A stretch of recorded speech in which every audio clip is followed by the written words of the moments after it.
The Adventure of Tom Sawyer by Mark Twain. Longman Simplified English Series. Read by Narumon Pansamrong. Chapter 25. Huck questioned Tom and Becky missing. Before sunrise on Sunday morning, Huck tapped at the old wheelman door. A call came from a window. Who there? Only Huck finned. That's a name that can't open this door, night or day. Welcome. These were strange words to the ear of the vagabond boy, and the pleasant he has ever heard.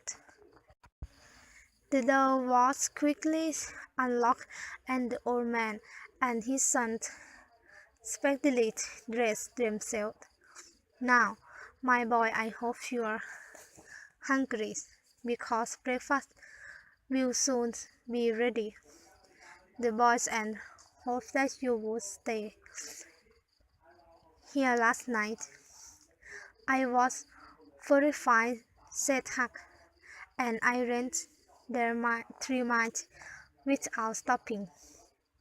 I come now because I want to know about it, and I've come before light daylight because I didn't want to come across those devils, even if they were dead. No, they're not dead, Huck. I fried at them, but they got away in the dark. Then we put the polish on their truck. A description of the scoundrels would help a great deal.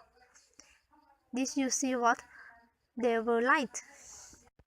Yes, wondered deaf and daft Spanish that's been around her once or twice.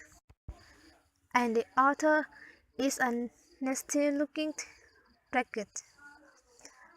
The deaf and daft Spanish talking. Well, never mind now. I know the man. I came across them in a wood at the back of the window house on one day, and they crept away. Off you go, boys, and tell the sheriff. As the Welshman's son were leaving the room, Huck sprang up and cried, "Oh, please, don't tell anybody that I told you about them. Oh, please, my boy, don't be afraid of me. I wouldn't hurt a hair of your head for the world. No, I protect you. Why are you so frightened of this man? What do you know about them?" "That's peanuts. I'm not deaf and dumb." "Do you know who he is?" "No, trust me. I won't betray you." Huck, looking into the old man's honest eyes for a moment, and then bent over and whispered in his ear, "It isn't a Spanish. It's Reskin Joe in disguise."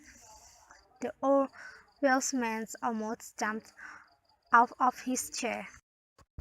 "It's all plain enough now. When you told me of that knife business, I just that is was your own fancy, because Spaniards don't take that sort of revenge."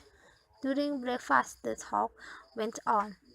The old man said that before going to bed, he and his son had got a lamp and had examined the place near the fence for signs of blood. They found nothing but a Bundles of what? The word has lived to have lived. He waited breathlessly for an answer. The Welshman starts in return then reply. Diff too, Huck sang back, infinitely grateful. The Welshman's eyed him curiously and then said, "What were you expecting we found?" Huck did not know that excuse to make. Then a senseless reply came into his head. There was no time to consider it, so he said weakly, "Sunday school books, perhaps." The old man rocked with laughter, but poor Huck was too troubled to smile. "Poor fellow, you look pale," said the old man. "You're not well. I'm not surprised that you're a bit queer. Rest and sleep are what you need." Huck was annoyed to think that he had been such a fool and betrayed such a suspicious excitement.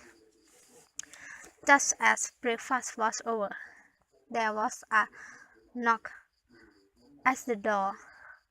Huck quickly hid, for he had no desire to be connected with the event of the previous night. The Welshman admitted several ladies and gentlemen, among them the window Douglas. The Welshman had to tell the story of the night to the visitor.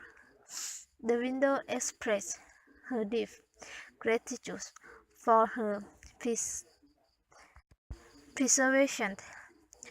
"Don't thank me, madam, but for another who won't allow me to give his name. My boys and I would never have been there." Of course, this aroused the great curiosity of the visitor, who later spread it in the town, for the old man refused to reveal this secret.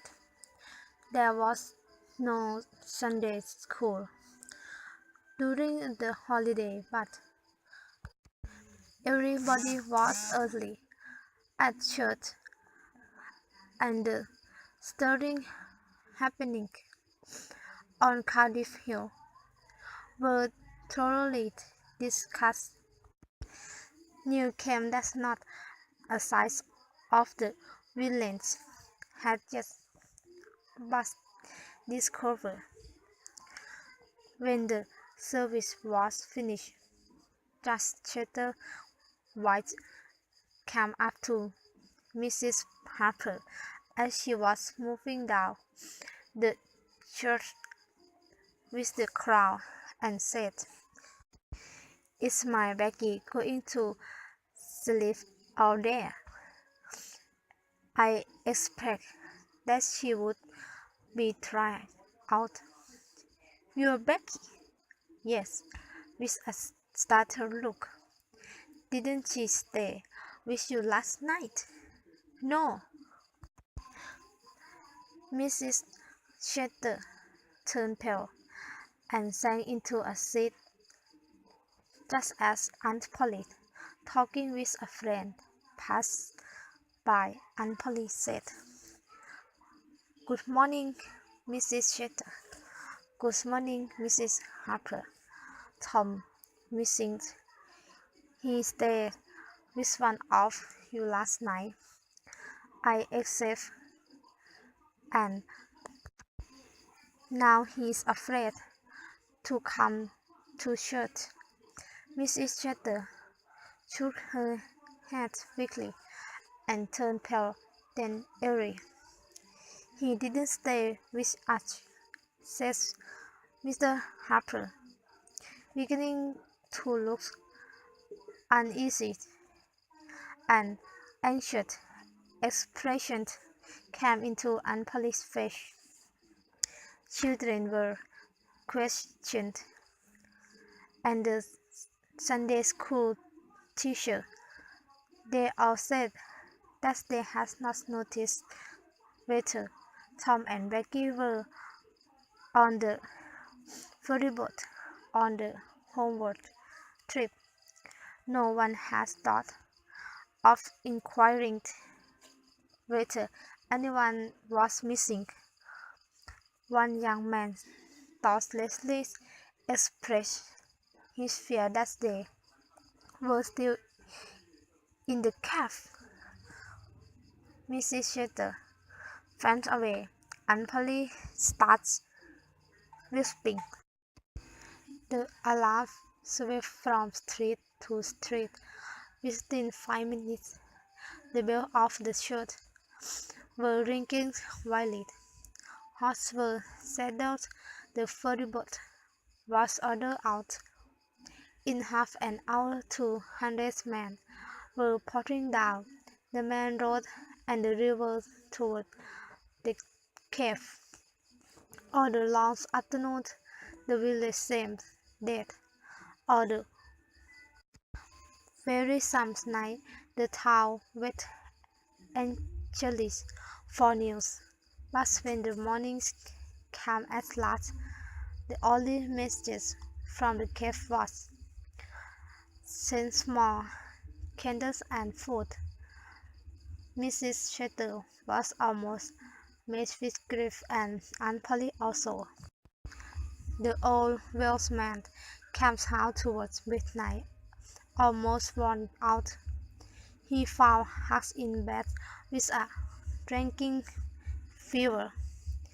The doctors were all at the cave, so the window that glass took charge of the patient.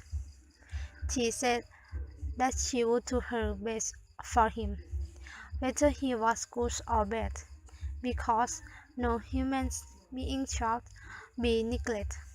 Before midday parties of exhausted men returned to the village, but the strong villager continued searching. All the news that could be gained was that the depths of the cave were being examined. That wherever one wandered through the passage, lights could be seen and shouts and pistol shots heard. Thus the names Becky and Tom danced in candle smoke had been found on a rocky wall far from the path usually visited by tourists. 3 dreadful days and nights dragged by, and the village sank into despair.